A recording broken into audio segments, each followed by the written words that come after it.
Hi guys, Nick here from Intuitive Tennis. Can we actually see the ball touching the strings and coming off the strings when we hit a forehand or a backhand? Check out today's video and find out. We have all seen Roger Federer hit his forehand hundreds of times, and what Federer does is something that's very unusual. Federer will keep his head down at the contact point well after the ball has left the racket. Sometimes until the racket goes about right here, Roger Federer will still have his head down at the contact point. So what is Roger doing there? Is he watching the ball touch his strings?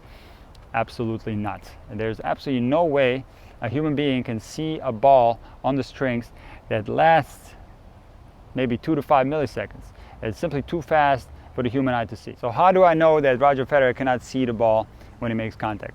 Well, I know because we have all done shots such as between the legs or behind the back, where we make clean contact, and yet there's absolutely no way we can see the ball. We're not looking down at the ball when we hit it between the legs, and we're not looking back here and when we do a shot behind the back like this. We simply line up the ball perfectly, because that's a very important element of tennis, is tracking the ball perfectly and setting up for the ball. And when it comes to the strike, we do this almost blindly. If we take the best players from the last 10 years, the big four, Andy Murray, Novak Djokovic, Rafael Nadal, and Roger Federer. Roger Federer is the only player that will keep his head down at the contact well after the ball has been already struck. If you look at Novak Djokovic, he does it the exact opposite way. Novak Djokovic doesn't even appear to be watching the ball at all. His head is actually looking forward like this as he makes contact. Rafael Nadal and Andy Murray will look down at the contact zone, and then the head will follow the racket like this.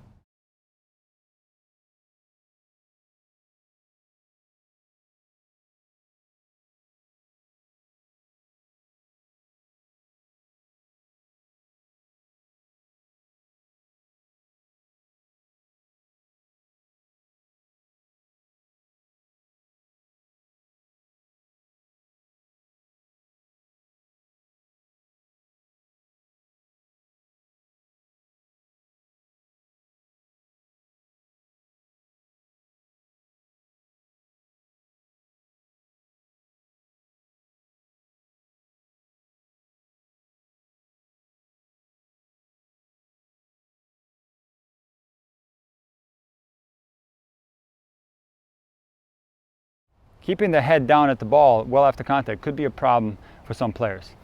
Federer has one of the best forehands in the history of the game, but it doesn't mean that this forehand and the way he keeps his head down at the ball can work for other players. If you think of the contact point on the forehand, the way we make contact is with the dominant shoulder in front. That is the optimal contact point on the forehand. It is a very open contact point because we already started the rotation, and by the time we make contact, it is somewhere around here, and then we just continue this rotation. So if we are rotating towards the left and backwards, if we keep our head down at the contact, you see this is kind of inhibiting this rotation.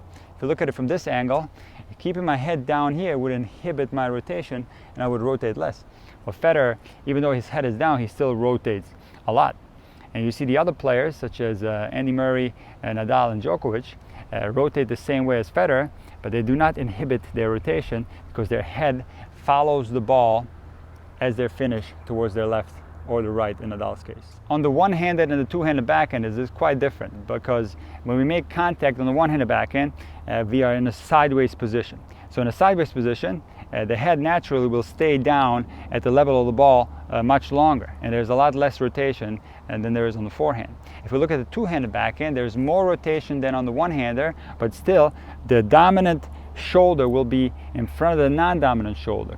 And so our head will not be as open as it would be on the forehand. If you compare this to the lefty forehand, the contact would be here, and so if I keep my head down, this would be a difficult thing for some players. But on a two-handed backhand, see, my left shoulder is a little bit behind my right shoulder at contact, and therefore my head naturally will stay down on this side a little bit longer to about right here, and then it will come up as I finish like this.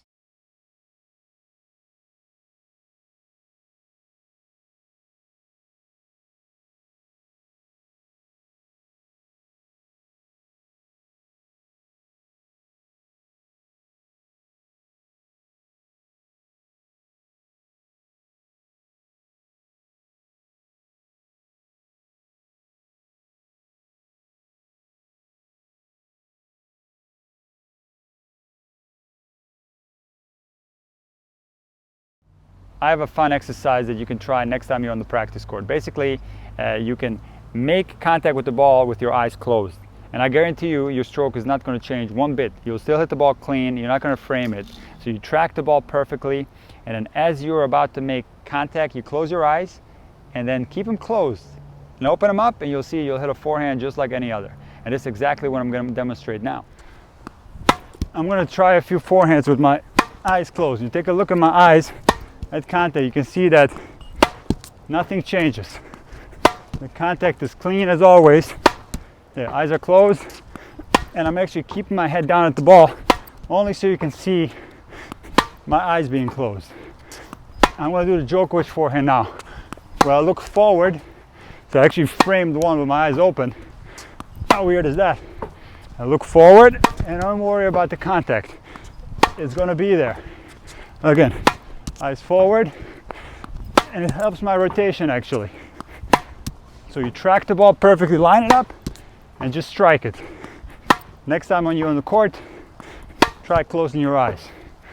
You're going to find something very interesting. And the ball will not change whatsoever.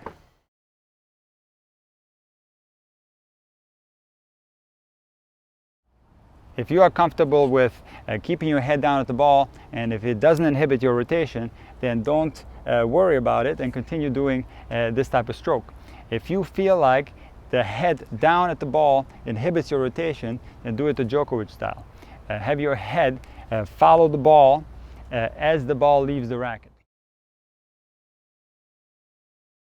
I'm not advocating to not watch the ball.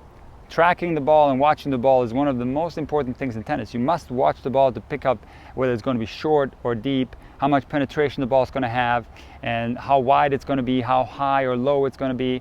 These things are very important, if not crucial, to have a successful shot.